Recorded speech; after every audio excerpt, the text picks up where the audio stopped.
Good morning प्यारे बच्चों, केम छो। जो आपने जोत जोतामो 6 पाठ पूरा थई गया। छठो पाठ विद्युत चुंबकीय प्रेरण, चुंबकोनी मददथी विद्युत उत्पन्न करवानी वातो तमे पाठ में भण्या।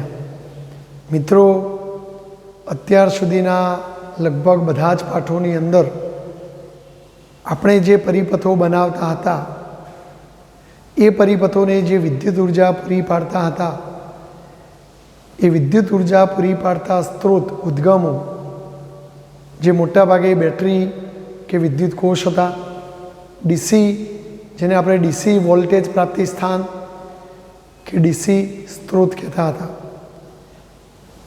ડીસી એટલે ડાયરેક્ટ કરંટ, डायरेक्ट એટલે एक ज दिशा में जतो करंट बेटरीना धन ध्रुव में निकळीने सीधे सीधो गति करीने ऋण ध्रुव तरफ जतो करंट जेने डीसी करंट कहेवाय। आवा परिपथोने डीसी परिपथो कहेवाय। एवा वोल्टेजोने के प्रवाहोने डीसी सिग्नल कहेवाय। आपणे छठा पाठनी अंदर छेल्ला प्रश्न में एसी जनरेटर जो एक प्रश्न भणेला। मित्रों, याद करो ये प्रश्न जेमां चुंबकोनी वच्चे एक लंबचोरस गूंचड़ू गोठवी ए गूंचड़ाने जे चुंबकीय क्षेत्रोनी वच्चे भ्रमण कराववामां आवे तो ए गूंचड़ामां विद्युत चालक बळ प्रेरित थाय छे अने प्रेरित थतुं विद्युत चालक बळ ई बराबर E0 साइन ओमेगा टी आવું કંઈક सूत्र એ પ્રશ્નમાં તમે મેળવેલું। E એટલે વિદ્યુત ચાલક બળ જે વોલ્ટેજ માટે વપરાય છે, E0 એટલે મહત્તમ વોલ્ટેજ અને આ સાઇન ઓમેગા ટી એટલે ઘણીવાર આને આ રીતે પણ લખી શકાય। જો આમાં સાઇન વિધેય આવે છે અને સમય સાથે આ પદ બદલાય અને સમય સાથે જો બદલાય तो આપણને આવો આલેખ મળતો હતો। જો આ ઓમેગા ટી વાળું પદ અહીંયા લઈએ, ઓમેગા ટીની કિંમત 0, π/2, પાઈ, 3π/2, 2π। તમે એક પરિભ્રમણ પૂરું કરો તો એ 0, π/2, પાઈ, 3π/2 અને 2π। તો એક પરિભ્રમણ દરમિયાન આપણે ઓમેગા ટીની કિંમતો આવી લઈએ तो जो तमे अहींया 0 लेशो तो साइन 0 0 तो अहींया 0। जो ओमेगा टी की कीमत π/2 लो तो साइन π/2 1 गुण्या वीएम तो महत्तम आवे। एटले पहला चरण में साइन विधेय वधतुं वधतुं महत्तम बने।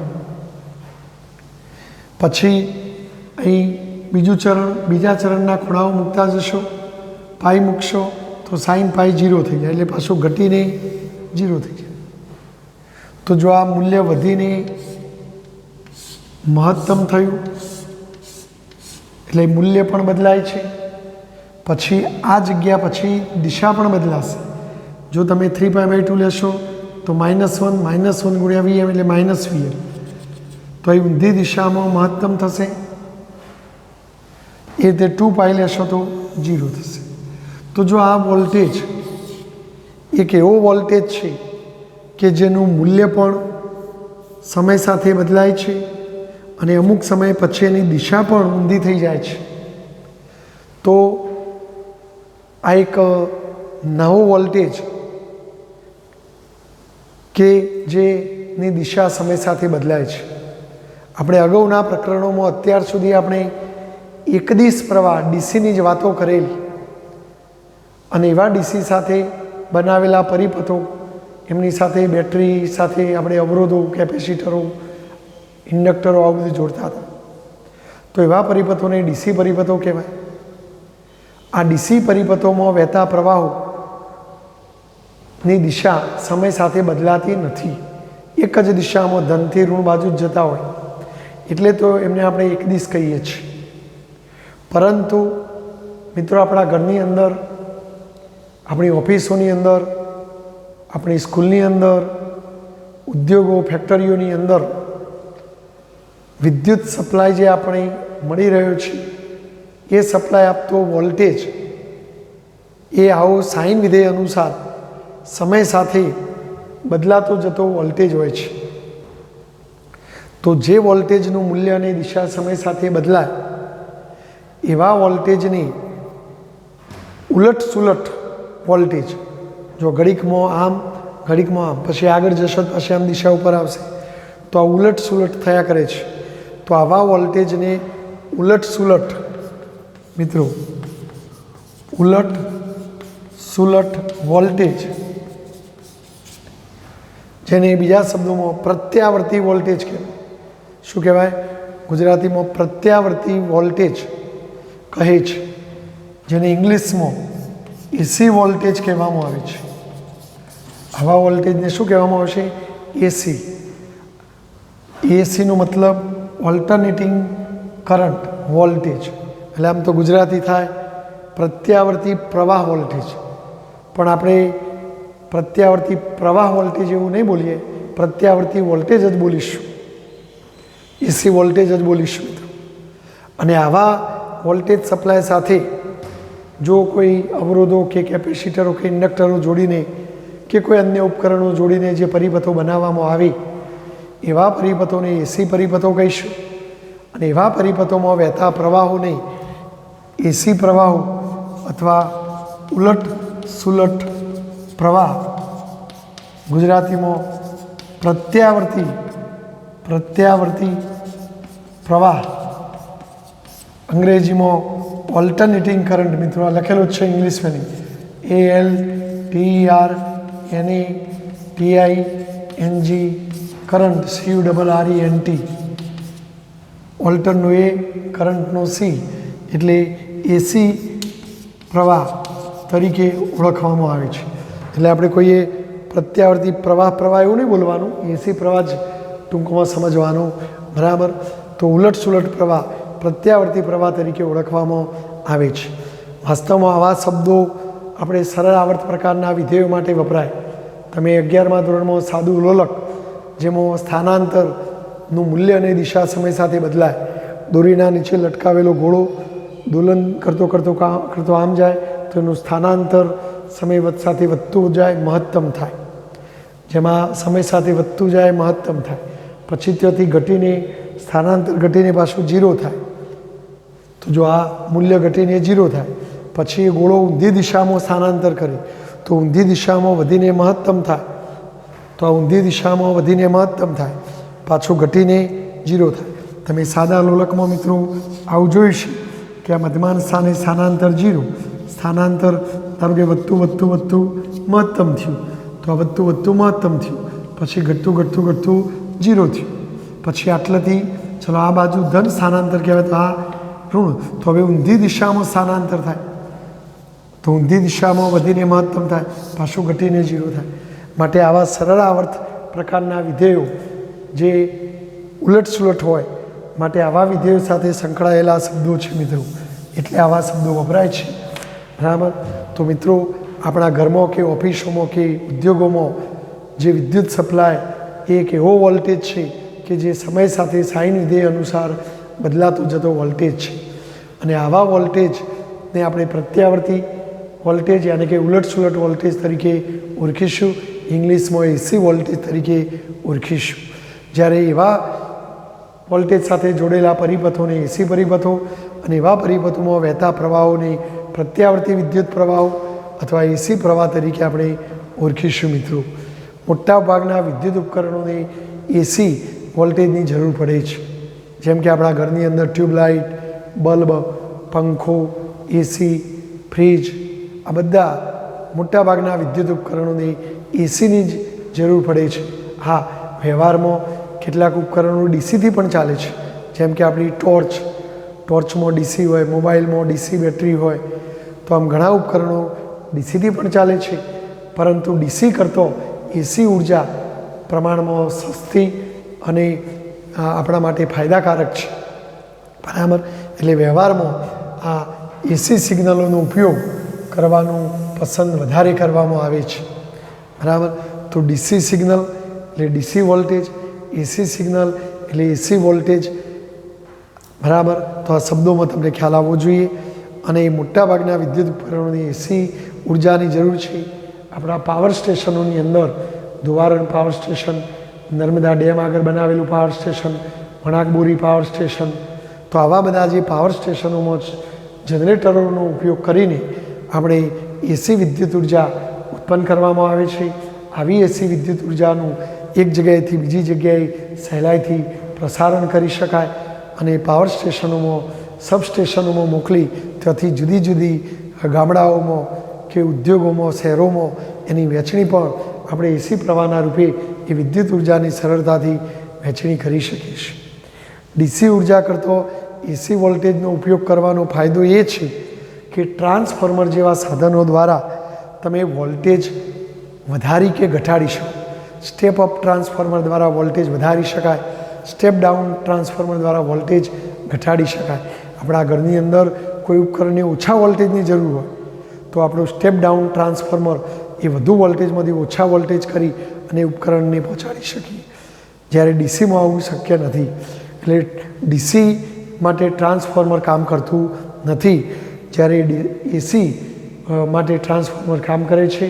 અને આવા ટ્રાન્સફોર્મર દ્વારા વોલ્ટેજમાં વધઘટ કરી એની મદદથી પ્રવાહોમાં પણ વધઘટ કરી અને આ પ્રવાહને એક જગ્યાએથી બીજી જગ્યાએ મોકલીએ તો રસ્તામાં વ્યય પામતો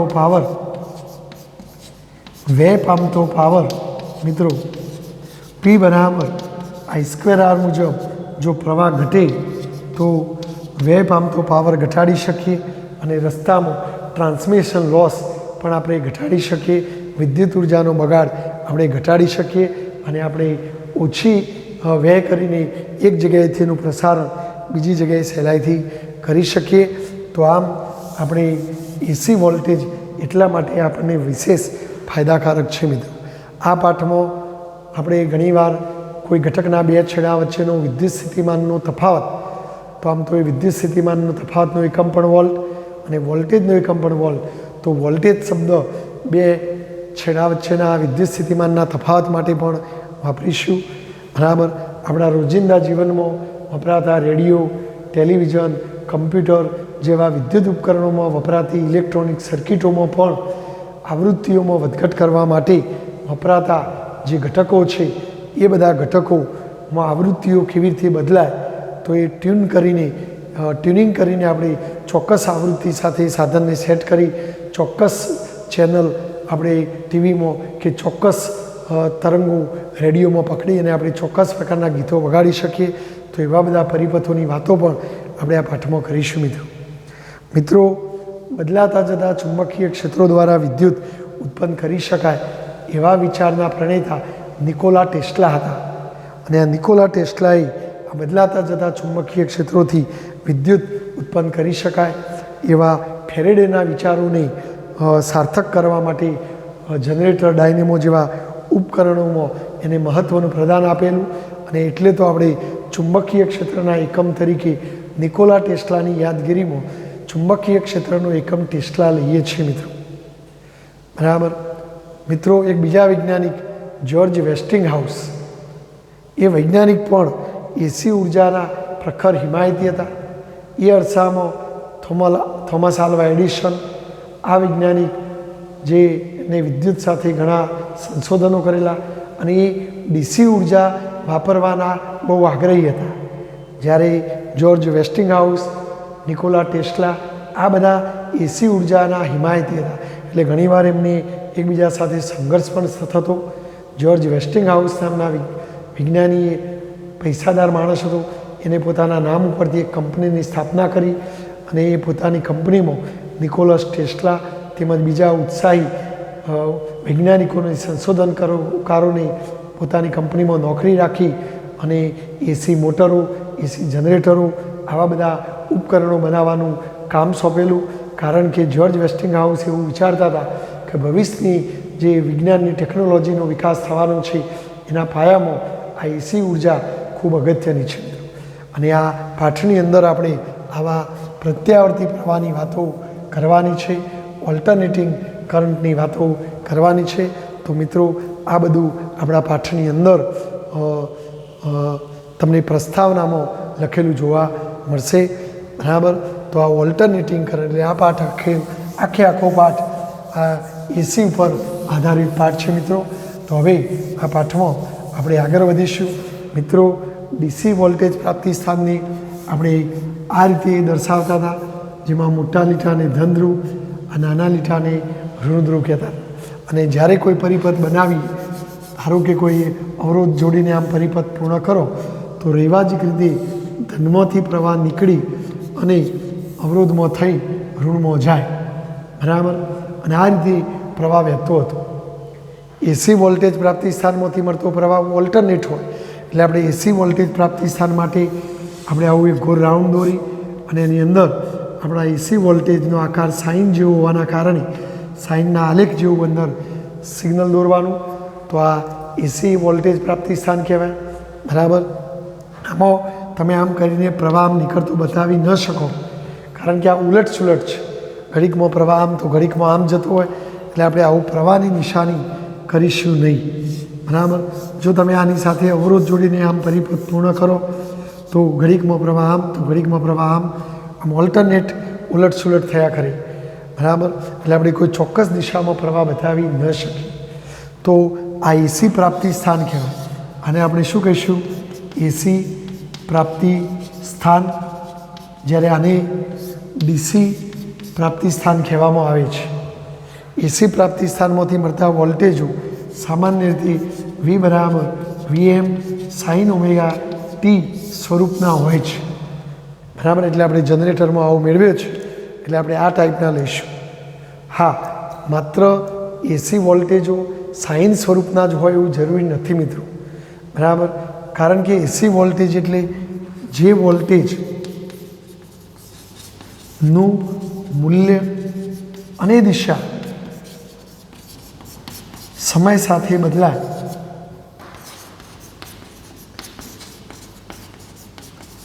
તેવા વોલ્ટેજોને એસી વોલ્ટેજ કહે છે. અને તેમના દ્વારા મળતા પ્રવાહને એસી પ્રવાહ કહે છે. મૂલ્ય અને દિશા સમય સાથે બદલાય, બરાબર. વી બરાબર વીએમ સાઇન ઓમેગા ટી તમે લેશો તો જો એનો આલેખ આ ટાઈપનો હોય મિત્રો, બરાબર. જો ભવિષ્યમાં કોઈ જગ્યાએ કોઈ ઓએમઆરમાં આવું લખેલું હોય તો ગભરાઈ નહીં જવાનું મિત્રો. આનો આલેખ પણ આ ટાઈપનો જ આવે મિત્રો. પણ જો કોસ વિધેય છે એટલે અહીં ઉપરથી શરૂ થાય એટલે સેમ આનો આકાર ઉલટ સુલટ એમ આ ઉલટ સુલટ છે. મૂલ્ય મહત્તમ હતું, શૂન્ય થયું, દિશા બદલાઈ જાય, મહત્તમ થયું, તો આ પણ એસી વોલ્ટેજ કહેવાય. ભવિષ્યમાં તમે આગળ ઉચ્ચ અભ્યાસોમાં જશો તો એ વખતે તમને આવા વોલ્ટેજો પણ જોવા મળશે મિત્રો.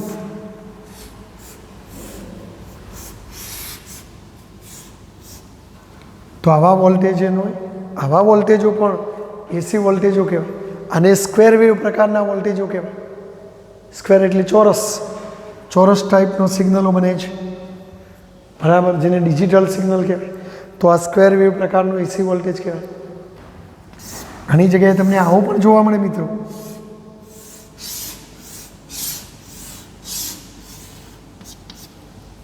તો આ મિસ્ત્રીભાઈની કરવત જેવો શેપ છે એટલે આને સો વેવ. તો આ પ્રકારના પણ એસી વોલ્ટેજો હોય.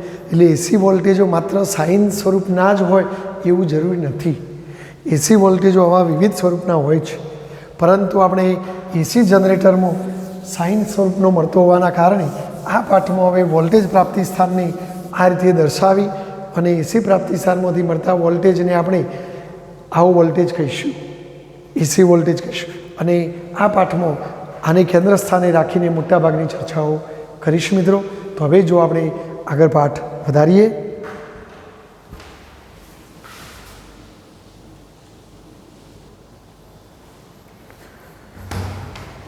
જો બાળકો હવે પાઠની આપણે આગળ વાત વધારીએ.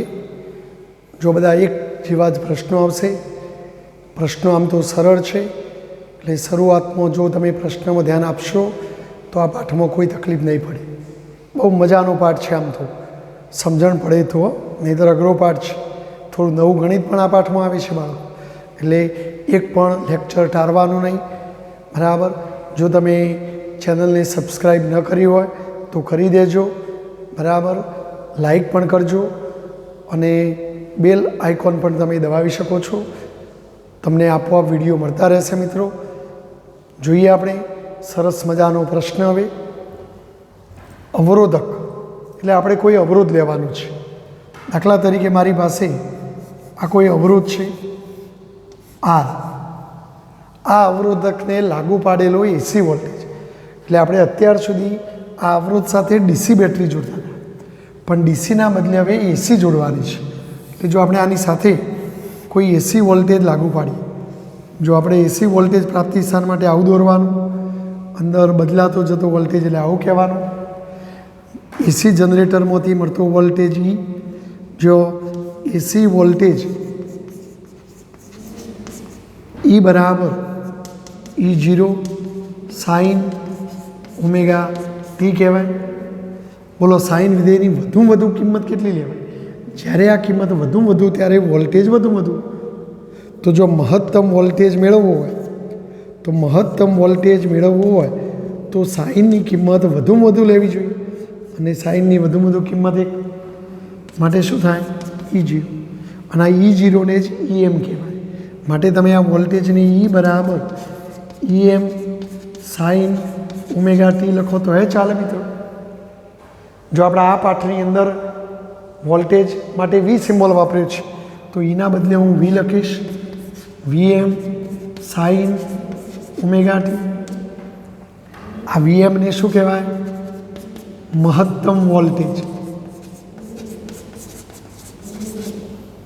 આપણે જેમ 11માં સરળ આવર્ત ગતિનો સમીકરણ બનતા હતા, y બરાબર એ sine omega t plus phi, x દિશામાં હોય તો એ sine omega t plus phi. યાદ આવે છે મિત્રો? અને એમાં તમે જો આ સાઇન વિધેય છે, અને સાઇન વિધેયની વધુમાં વધુ કિંમત 1 હોય તો જ્યારે આ કિંમત 1 લો તો 1 ગુણ્યા 1, તો આપણો જવાબ વધુમાં વધુ આવે એટલે મહત્તમ આવે, તો એને મહત્તમ સ્થાનાંતર કહેવાય. તો મહત્તમ સ્થાનાંતરનું બીજું નામ કંપ વિસ્તાર. મહત્તમ સ્થાનાંતરનું બીજું નામ શું મિત્રો? કંપ વિસ્તાર. માટે આ મહત્તમ વોલ્ટેજ, તો બીજા શબ્દોમાં એને વોલ્ટેજનો કંપ વિસ્તાર કહેવાય. વોલ્ટેજનો કંપ વિસ્તાર. એટલે આપણા કોઈ OMRમાં કે એક્ઝામ્પલમાં એમ કે ભાઈ એક એસી વોલ્ટેજનો કંપ વિસ્તાર આટલો છે, તો આ સાઇન વિધેયની આગળનું જે પદ હોય એને વોલ્ટેજનો કંપ વિસ્તાર અથવા મહત્તમ વોલ્ટેજ કહેવાય. ઓમેગાને કોણીય આવૃત્તિ કહેવાય. ઓમેગાને શું કહેવાય મિત્રો? કોણીય આવૃત્તિ. કારણ કે જનરેટરમાં પેલું ગૂંચળું ગોળ ગોળ ચાક ગતિ કરતું હોય, અને ચાક ગતિમાં કોણીય ઝડપ અથવા કોણીય આવૃત્તિ હોય, તો કોણીય આવૃત્તિ પણ કહેવાય ને. અને ઓમેગાનો સૂત્રો પણ તમે 11માં ભણી ગયા, 2πf. આવૃત્તિ ના લખો તો 2π/T. આવૃત્તિ માટે ઘણા લોકો ન્યૂ સિમ્બોલ વાપરે છે મિત્રો, તો ગમે તે તમે સિમ્બોલ વાપરી શકો. આપણા પાઠની અંદર સ્મોલ અક્ષરોમાં લખ્યું છે, એસી વોલ્ટેજને સ્મોલ અક્ષરોમાં દર્શાવે છે, તો તમે સ્મોલ અક્ષરોમાં લો કે ભાઈ V બરાબર VM સાઇન ઓમેગા ટી લો તો પણ ચાલે. આ બધું એક જ છે મિત્રો, તમને જે અનુકૂળ આવે તે લખવાની છૂટ. તો આપણે આને એસી વોલ્ટેજ કહીશું. ચલો આપણે એની સાથે અવરોધ R જોડ્યો, તો હવે આ એસી વોલ્ટેજથી મળતા એસી પ્રવાહની સમજૂતી આપણે લેવાની છે. તો જો આપણે કિર્ચોફનો નિયમ વાપરીએ તો કિર્ચોફ દાદા આપણને એવું કહેતા હતા કે બંધ પરિપથમાં વિદ્યુત સ્થિતિમાનના તફાવતોનો બૈજિક સરવાળો સમગ્ર બંધ માર્ગ ઉપર કુલ વિદ્યુત સ્થિતિમાનના તફાવતોનો બૈજિક સરવાળો 0 થાય. એટલે આપણે કુલ વિદ્યુત ચાલક બળ 0 થાય. અથવા આપણે એવું ના કરવું હોય તો ઓહમનો નિયમ વાપરીએ આપણે કિર્ચોફના બદલે. તો ઓહમના નિયમ મુજબ યાદ કરું ભાઈ, V બરાબર શું? IR. રાઈટ. તો તમે આપણા સૂત્રમાં Vની જગ્યાએ IR લખી દો. તો જો હું લખી દઉં IR બરાબર VM સાઇન ઓમેગા ટી. જો કોઈ સ્મોલ લખે તો પછી પ્રવાહને પણ સ્મોલ લખવાનું મિત્રો, સ્મોલ IR આવું લખવાનું. અને કેપિટલમાં લખો તો પછી પ્રવાહ કેપિટલમાં જ બતાવજો, બરાબર. જો આપણે આરને નીચે લઈ જઈએ તો I બરાબર VM/R સાઇન ઓમેગા ટી થશે। જો મિત્રો ઓમના નિયમ પ્રમાણે આઈનું સૂત્ર કયું થાય? વી અપોન આર થાય। જો આરની નીચે લઈ જાઓ જો તમે વીના બદલે મહત્તમ વોલ્ટેજ લો અને છેદમાં એના અવરોધ, તો મહત્તમ વોલ્ટેજ વખતે પ્રવાહ મહત્તમ મળે। તો આપણે આ વીએમ અપોન આરની જગ્યાએ આઈએમ લખીશું મિત્રો। તો આપણું સૂત્ર આઈ બરાબર આઈએમ સાઇન ઓમેગા ટી થશે। જો આઈએમ મેં કોની જગ્યાએ લખ્યું મિત્રો? તો આઈએમ મેં વીએમ અપોન આરની જગ્યાએ લખ્યું અને આઈએમને કહેવાય મહત્તમ પ્રવાહ, અથવા બીજા શબ્દોમાં પ્રવાહનો કંપ વિસ્તાર। પ્રવાહનો કંપ વિસ્તાર એટલે કોઈ એક્ઝામ્પલમાં કે ઓએમઆરમાં આવા શબ્દ પ્રયોગો વાપર્યા હોય કે પ્રવાહનો કંપ વિસ્તાર શોધો તો તમારે આઈએમ શોધવાનું, અથવા મહત્તમ પ્રવાહ શોધો તો આઈએમ શોધવાનું, મહત્તમ વોલ્ટેજ શોધો તો વીએમ શોધવાનું। તો આપણે આ આઈએમને પ્રવાહનો કંપ વિસ્તાર અથવા મહત્તમ પ્રવાહ તરીકે ઓળખી શકાય, જેમ વીએમને મહત્તમ વોલ્ટેજ અથવા વોલ્ટેજનો કંપ વિસ્તાર કહેવાય। તો મિત્રો આ એસી પ્રવાહનું સૂત્ર મળ્યું આપણને, આને એસી પ્રવાહ તરીકે ઓળખવામાં આવે છે। તો આ એસી વોલ્ટેજ છે, બરાબર, આ એસી વોલ્ટેજ છે, તો આ એસી પ્રવાહ છે। જો ફરી એકવાર મિત્રો, અવરોધકને લાગુ પાડેલો એસી વોલ્ટેજ એટલે તમારે આવો એક અવરોધ લેવાનો, એની સાથે એના બે છેડા વચ્ચે લાગુ પાડેલો વિદ્યુત સ્થિતિમાનનો તફાવત, જેને આપણે એસી વોલ્ટેજ કહીશું ઈ। જો ઈ બરાબર E0 સાઇન ઓમેગા ટી, અથવા ઈ ના લખો તો વોલ્ટેજ માટે વી, E0ના બદલે V0 ના લખો તો વીએમ, વી બરાબર વીએમ સાઇન ઓમેગા ટી। જો વીએમને મહત્તમ વોલ્ટેજ અથવા વોલ્ટેજનો કંપ વિસ્તાર કહેવાય, બરાબર। અને જો અહીંયા V0 લખો તો ચાલો મિત્રો, જો આપણા હેતુલક્ષીઓમાં આ V0 લખેલું તો ટેન્શન નહીં લેવાનું, આ બધું એક જ સમજવાનું તમારે। ઓમેગાને કોણીય આવૃત્તિ કહેવાય। આ આખું જે પદ છે ઓમેગા ટી, એ ઓમેગા ટીને કળા તરીકે ઓળખવામાં આવે છે, વોલ્ટેજ કે પ્રવાહની કળા। તમે 11માં પણ ટી સમયે કળા થીટા બરાબર ઓમેગા ટી પ્લસ ફાઈ લેતા હતા। જો પ્રારંભની કળા શૂન્ય હોય તો આને આપણે પ્રારંભિક કળા કહેતા હતા। જો પ્રારંભિક કળા શૂન્ય હોય તો ટી સમયે કળા માત્ર ઓમેગા ટી થાય। તો આ ઓમેગા ટીને શું કહેવામાં આવે છે? કળા। જો વોલ્ટેજનું સૂત્ર હોય તો વોલ્ટેજની કળા, પ્રવાહનું સૂત્ર હોય તો પ્રવાહની કળા કહેવાય, જે એક પ્રકારનો ખૂણો બતાવે છે કે ભાઈ જનરેટરમાં આપણું ગૂંચળું આટલે હોય, પછી આમ ગયું, ખૂણો બદલાય તો એની સ્થિતિ બદલાય એમ કહેવાય। જો આપણે આલેખો દોરવા મિત્રો, તો જો હવે આપણે વોલ્ટેજ વિરુદ્ધ ઓમેગા ટીનો આલેખ અને પ્રવાહ વિરુદ્ધ ઓમેગા ટીનો આલેખ દોરીએ મિત્રો, તો જો હવે હું આ બે સૂત્રો અહીંયા લખી દઉં અને પછી આપણે આલેખો તૈયાર કરીશું। તો જો મિત્રો એસી વોલ્ટેજ, તો એસી વોલ્ટેજનું સૂત્ર વી બરાબર વીએમ સાઇન ઓમેગા ટી, અને એસી પ્રવાહનું સૂત્ર આપણને મળ્યું, એસી પ્રવાહ આઈ બરાબર આઈએમ સાઇન ઓમેગા ટી। આપણા પુસ્તકમાં સ્મોલ આઈ લખેલો છે મિત્રો, તો small IM sign omega T, અને મને સ્મોલ વીમાં લખેલો હોય તો વીએમ સાઇન ઓમેગા ટી કહેવાય। આઈએમ મેં કોની જગ્યાએ લખેલું મિત્રો? તો આઈએમ બરાબર બરાબર વીએમ અપોન આર। જો કેપિટલમાં લખો તો વી પણ કેપિટલમાં લખવાનું, જેને મહત્તમ પ્રવાહ બરાબર આપણે કહેતા હતા। હવે જો આપણે ઓમેગા ટીની કિંમતો બદલાય એમ મિત્રો, આ ઓમેગા ટીની કિંમતો બદલાય એમ વોલ્ટેજ બદલાય। જો આપણે અહીંયા મિત્રો ધ્યાન રાખજો, ઓમેગા ટીની કિંમતો હું લઈશ અહીંયા, એને અનુરૂપ વોલ્ટેજ કેટલો, એને અનુરૂપ પ્રવાહ કેટલો, એ આપણે શોધી કાઢીએ મિત્રો। જો ચલો પહેલાં આપણે ઓમેગા ટી બરાબર 0 લઈએ, તો જો વોલ્ટેજનું સૂત્ર, તો વોલ્ટેજના સૂત્રમાં હું કિંમત મૂકું વીએમ સાઇન ઓમેગા ટી, તો જો વીએમ સાઇન ઓમેગા ટીની જગ્યાએ 0, બોલો સાઇન 0 0 0 ગુણ્યા વીએમ 0, તો વોલ્ટેજ 0. તો જો હું અહીંયા એક આલેખ પણ દોરવાનો પ્રયત્ન કરીશ મિત્રો,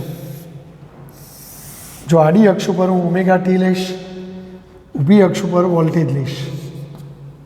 જો આ 0 ઓમેગા ટીની કિંમત π/2, પાઈ, 3π/2 અને 2π.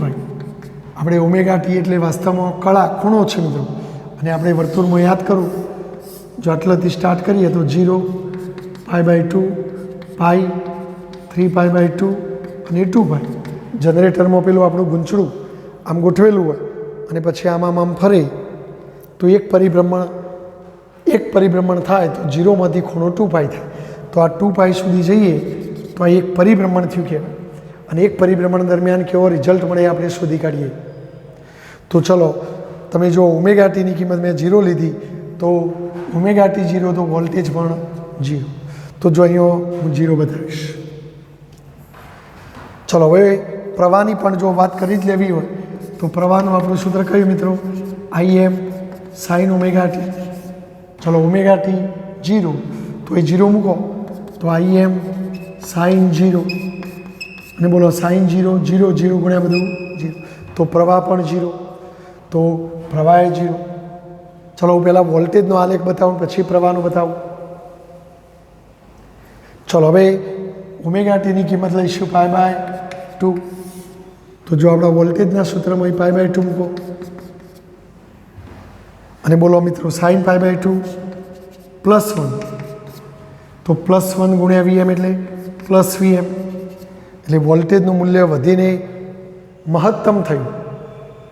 તો આપણું જો 0 હતું અને π/2 આગળ વોલ્ટેજનું મૂલ્ય વધીને મહત્તમ થયું, તો આ π/2 આગળ મળતા વોલ્ટેજની આપણે મેક્સિમમ વોલ્ટેજ કહીશું, રાઈટ.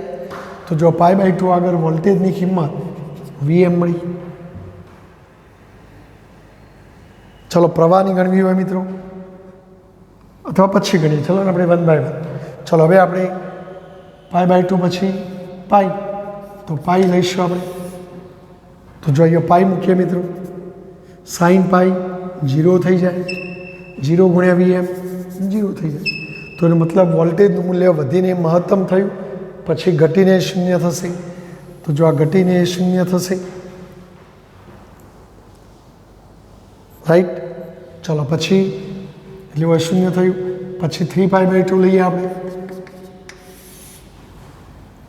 તો જો 3π/2 આગળ શું પરિસ્થિતિ થાય? તો ઓમેગા ટીની કિંમત 3π/2 મૂકીશું. બોલો sin 3π/2 -1, -1 આવે, -1 ગુણ્યા Vm તો -Vm, એટલે મહત્તમ તો ખરું પણ માઇનસ એટલે ઊંધી દિશામાં, તો જેટલું ઉપર મહત્તમ હતું એટલું નીચે -Vm લખીશું. તો 3π/2 આગળ વોલ્ટેજ ઊંધી દિશામાં વધીને મહત્તમ થયું, બરાબર. ચલો પછી મૂળ જગ્યાએ પાછા આવી જઈએ 2π. તો જો અહીંયા ઊંધી દિશામાં મહત્તમ થયું, હવે 2π લઈએ આપણે. તો જો અહીંયા ઓમેગા ટીની કિંમત 2π લઈશું બાળકો, અને બોલો sin 2π. તો 0 અને 2π એક જ જગ્યાએ હોય, તો sin 0ની જે કિંમત હોય એ 2πની હોય, તો 2πની પણ 0 થઈ ગઈ. 0 ગુણ્યા Vm એટલે 0, તો પાછો આ 0 થઈ ગયું. તો આ વોલ્ટેજ વિરુદ્ધ ઓમેગા ટીનો આલેખ કહેવાય. જો આ શું થયું? દોલન જેવું થયું. જેમ દોલનમાં સાદા લોલકનો ગોળો મધ્યમાન સ્થાને હોય એટલે સ્થાનાંતર 0, પછી સ્થાનાંતરનું મૂલ્ય વધતું મહત્તમ થયું, અને આ મધ્યમાન સ્થાનથી અધિકતમ સ્થાનાંતરને કંપ વિસ્તાર કહેવાય, એમ્પ્લિટ્યુડ. એમ આપણો આ વોલ્ટેજ વધીને મહત્તમ થયું, વધીને મહત્તમ. પછી જો ઘટીને 0 એટલે પાછો અહીંયા આવી ગયું, એટલે અડધું દોલન થયું. આમ જે નામ આવ્યું એટલે અડધું દોલન થયું કહેવાય. હવે આટલાથી દિશા ઉલટાઈ જશે મિત્રો. જો દિશા ઉલટાશે, બરાબર, ઊંધી દિશા ચાલુ થશે. એટલે હવે આપણે ઘોડો પણ અહીંયા ઊંધી દિશામાં જાય, એમાં એ ઊંધી દિશામાં મહત્તમ થાય, પછી ઘટીને 0 થાય. તો આ એવું થાય. તો આ સમય સાથે બદલાતો જતો વોલ્ટેજ છે, જેનું મૂલ્ય અને દિશા બદલાય છે. માટે આવા વોલ્ટેજને એસી વોલ્ટેજ કહેવાય. બોલો ખ્યાલ આવી ગયો? તો આ વોલ્ટેજ વિરુદ્ધ ઓમેગા ટીનો આલેખ. ચલો આપણે પ્રવાહ વિરુદ્ધ ઓમેગા ટીનો આલેખ દોરીએ મિત્રો. તો જો પ્રવાહનું સૂત્ર I બરાબર Im સાઇન ઓમેગા ટી. જો ઓમેગા ટી મેં 0 લીધો તો I 0 હતો, તો પ્રવાહ એ 0. હવે જો ઓમેગા ટીની કિંમત π/2 લો તો I બરાબર Im સાઇન π/2. અને બોલો સાઇન π/2 મિત્રો +1 માટે જવાબ શું આવવાનો? Im. અને Im એટલે Vm/R જેટલું. બરાબર. એટલે મહત્તમ પ્રવાહ આવે. તો અહીંયા પ્રવાહ મહત્તમ થાય, પણ શું એ મહત્તમ થયેલો પ્રવાહ મહત્તમ વોલ્ટેજ જેટલો લેવો? તો એના માટે જો આપણે થોડી ચર્ચા કરીએ કે જો તમે પરિપથમાં જોડેલો અવરોધ 1 ઓહ્મનો હોય, આ પરિપથમાં જોડેલો અવરોધ 1 ઓહ્મનો હોય તો અહીંયા 1 મૂકો મિત્રો. તો 1 મૂકો તો I બરાબર Vm. હવે જો આને આપણે મહત્તમ પ્રવાહ કહેતા હતા, Vm/R. જો R બરાબર 1 તો Im બરાબર Vm. તો એ વખતે મહત્તમ વોલ્ટેજ અને મહત્તમ પ્રવાહ સરખો, તો પછી તમારો પ્રવાહ અહીંયા આવે મહત્તમ પ્રવાહ. પણ ધારો કે પરિપથમાં જોડેલો અવરોધ 5 ઓહ્મ છે, બરાબર. તો પછી મિત્રો R ઇઝ ગ્રેટર ધેન 1, 1 થી મોટો, એટલે છેદવાળું પદ 1 થી મોટું. તો પછી Im ને Vm સરખા ના આવે. દાખલા તરીકે ચલો હું એમ કહું કે ચલો Vm બરાબર 10 અને R બરાબર 5, તો પછી Im કેટલો આવે? તો Im બરાબર Vm/R. ચલો Vm કેટલા મિત્રો? 10 અને R કેટલા? 5. તો પછી 2 જ. એટલે મહત્તમ પ્રવાહ ખરો, પ્રવાહ મહત્તમ, પણ એ મહત્તમ વોલ્ટેજના જેટલો ના હોય, ઓછો હોય. એટલે તમારા આલેખ આ રીતે નીચો બતાવવો પડે એમ. જે જગ્યાએ વોલ્ટેજ મહત્તમ થયું એ જ જગ્યાએ પ્રવાહ મહત્તમ થયું, પણ એ મહત્તમ થયેલો પ્રવાહ પેલાના જેટલો નથી. કેમ? કે અવરોધ 1 થી મોટો છે. હા, અવરોધ 1 જેટલો હોય તો સરખા, પણ 1 થી મોટો હોય તો આવું. ઘણીવાર મિત્રો એટલે જો એ સંજોગોમાં આવું થાય, Im નાનો Vm મોટો, અને જો R ઇઝ લેસ ધેન 1 હોય, 1 થી નાનો. દાખલા તરીકે તમને એમ કે 0.2 ઓહ્મનો અવરોધ જોડેલો છે, તો આ 1 થી નાનો છે, તો પછી જો આ સૂત્રમાં 0.2 તો આ 10 ચિહ્ન દૂર પર 100 / 2 એટલે 50, તો પ્રવાહ મોટો થઈ જાય. ભલે વોલ્ટેજ 10 હતો પણ પ્રવાહ 50 થઈ જાય. તો એ સંજોગોમાં Im is greater than Vm થાય. તો પછી એ વખત તમારા આલેખમાં પ્રવાહને આમ ઊંચે લઈ જઈને બતાવવું પડે મિત્રો. એટલે આ Vm અને Im કેવા બતાવવા એનો આધાર અવરોધ ઉપર છે. આપણી ચોપડીમાં આ બતાવેલું છે મિત્રો. આપણી ચોપડીમાં આ કિસ્સાની ચર્ચા કરી છે કે ભાઈ R ઇઝ ગ્રેટર ધેન 1 માટે Im એ Vm કરતો નાનો દોરવાનો. એટલે જો અહીં 0 તો પેલો જ π/2 આગળ પેલો વધીને મહત્તમ, તો આ વધીને મહત્તમ, પણ પેલાના જેટલો નહીં, ઓછો મહત્તમ. ચલો પછી પાઈ લેશો મિત્રો. તો ચલો એ પાઈ લો તો આ 0 થઈ જશે. તો પછી અહીંયા પ્રવાહ 0, તો જો આ પ્રવાહ ઘટીને 0 થાય. ચલો 3π/2 લો તો જો 3π/2 આગળ -1 થાય, તો -1 ગુણ્યા Im એટલે -Im. તો ઊંધી દિશામાં મહત્તમ પ્રવાહ, ઊંધી દિશામાં મહત્તમ પ્રવાહ. ફરી અહીંયા શું થઈ જશે મિત્રો? 0 0. તો આ 0. તો જો આ તૂટક લીટીવાળો આલેખ છે પ્રવાહનો છે, અને ઘાટી લીટીવાળો છે વોલ્ટેજનો છે. તો આપણે વોલ્ટેજ વિરુદ્ધ પ્રવાહ કે ઓમેગા ટી સાથેના આલેખો, આ વોલ્ટેજ કે પ્રવાહના ઓમેગા ટી સાથેના આલેખો આવા આપણે. બોલો આલેખોમાં ખ્યાલ આવી ગયો? જો મિત્રો આ એક આખું રાઉન્ડ પૂરું કર્યું, અને એક રાઉન્ડ માટે લાગતા સમયને આવર્તકાર ટી કહેવાય. ધ્યાન રાખજો મિત્રો.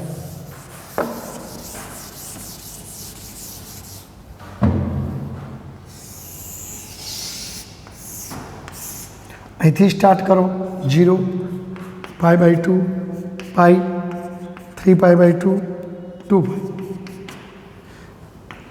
આ ખૂણાના સ્વરૂપમાં મેં વાત કરી, પણ જો એક પરિભ્રમણ માટે લાગતા સમયને આવર્તકાર ટી કહેવાય. એટલે જો સમયની વાત કરું તો સમય આટલાથી સ્ટાર્ટ કરીએ તો 0, અને એક પરિભ્રમણ પૂરું કરો તો અહીંયા સમય કેટલો થાય? આવર્તકાર ટી જેટલો. બોલો આખા રાઉન્ડ માટે સમય ટી, તો મને કહેશો અડધા રાઉન્ડ માટે સમય કેટલો? તો આ જગ્યાએ સમય કેટલો થાય? અડધો, T/2 જેટલો થાય. આ અડધા માટે T/2, તો અડધાનો અડધો લે તો અહીં સમય કેટલો થાય? T/4. એનો મતલબ કે આ જગ્યાએ સમય T/4 થાય. એટલે જો આપણે સમય વિરુદ્ધનો આલેખ બતાવવો હોય તો અહીં સમય 0 લખાય, અહીં સમય T/4 લખાય, અહીં સમય T/2 લખાય, અહીં 3T/4 લખાય અને અહીં T લખાય. અને અમે તમે જુઓ મિત્રો, થીટા બરાબર ઓમેગા ટી. તો ટી શોધવો હોય તો થીટા આપવાનો ઓમેગા. ધારો કે તમે આ જગ્યાએ વાત કરો તો ખૂણો કળા થીટા કેટલી? કળા π/2. તો તમે આ થીટાની જગ્યાએ π/2 મૂકો અને બોલો ઓમેગા એટલે 2π/t. યાદ કરો તમે, ઓમેગા એટલે 2π/t. ચલો ટી કયો જાય? ઉપર. તો જો π/2 આ 2π/t, π જતા રહો તો T/4. તો આમ થીટા બરાબર π/2 આગળ સમય T/4 થાય. જો તમે પાઈ આગળ વાત કરો તો T/2 જ આવે. જો થીટાની જગ્યાએ પાઈ મૂકો મિત્રો, પાઈ, અને 2π/t, પાઈ જતા રહો તો શું આવે? T/2. તો તમે હવે મને કહેશો મિત્રો, તમને એમ કે ભાઈ કેટલા સમય બાદ દિશા ઉલટાઈ જાય? તો એસી વોલ્ટેજ કે પ્રવાહની દિશા ઉલટાવા માટે લાગતો સમય, તો જો અહીંથી આ દિશા હતી ઉપર તરફ, પણ આટલાથી દિશા ઉલટાઈ છે, આટલાથી. એટલે ખૂણો લખો તો પાઈ કહેવાય અને સમય લખો તો T/2. તો ઉલટાવા માટે લાગતો સમય T/2 કહેવાય. એસી વોલ્ટેજ કે પ્રવાહની દિશા ઉલટાવવા માટે લાગતો સમય આવર્તકાર /2 જેટલો થાય. જ્યારે એસી વોલ્ટેજ કે એસી પ્રવાહનું મૂલ્ય શૂન્યમાંથી મહત્તમ થવા કે મહત્તમમાંથી શૂન્ય થવા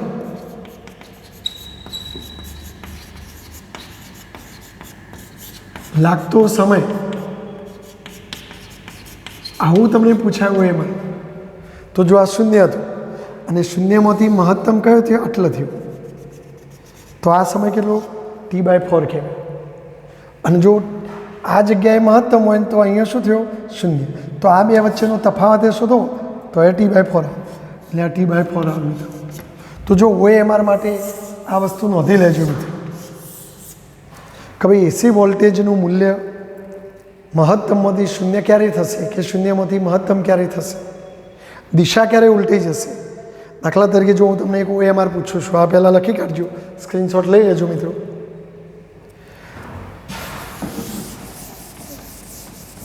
દાખલા તરીકે તમને કોઈ આવું OMR પૂછાયું કે એક લાગુ પાડેલ એસી પરિપથમાં લાગુ પાડેલ એસી વોલ્ટેજ V બરાબર 5 sin πt છે. તો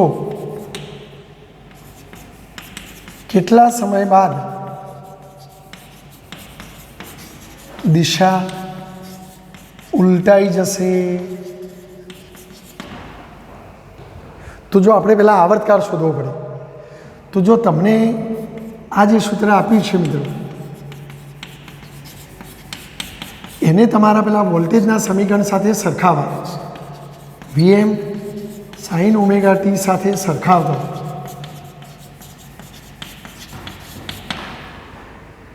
તો જો અહીં વોલ્ટેજનું મહત્તમ મૂલ્ય કંપ વિસ્તાર કે તો કેટલો થશે?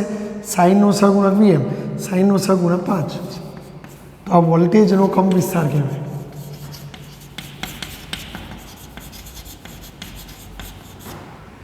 જ્યારે જો સાઈન અને ટીની વચ્ચે ઓમેગા, સાઈન અને ટીની વચ્ચે પાઈ, તો ઓમેગા બરાબર પાઈ આવે. તો હવે જો આના ઉપરથી કેપિટલ ટી શોધી કાઢીએ, ઓમેગા બરાબર 2π/t પરથી ટી બરાબર શું થાય મિત્રો? 2π/ω. તેથી ટી બરાબર 2π/ω. ઓમેગાની કિંમત પાઈ, પાઈ પાઈ જતા રહો, તો ટી બરાબર 2 સેકન્ડ. તો હવે જો મેં તમને ઓએમાં લખાવી દઉં કે એસી વોલ્ટેજ કે પ્રવાહની દિશા ઉલટાવા લાગતો સમય કેટલો હોય? T/2. અને તમારી કેટલા સમયમાં દિશા ઉલટાઈ જાય? તો દિશા ઉલટાવા લાગતો સમય બરાબર T/2. અને જો ટી કેટલા આવ્યા? 2, તો 2/2 બરાબર 1 સેકન્ડ. તો દર 1 સેકન્ડ બાદ દિશા ઉલટી જાય, દરેક સેકન્ડ પછી દિશા ઉલટી જશે. 0માંથી મહત્તમ થવા કેટલો સમય લાગે? તો જો 0માંથી મહત્તમ થવા લાગતો સમય તો T/4. 0થી મહત્તમ થવા લાગતો સમય કેટલો આવે? T/4. તો ટી કેટલા આવ્યા? 2/4, તો 1/2, તો 0.5 સેકન્ડ.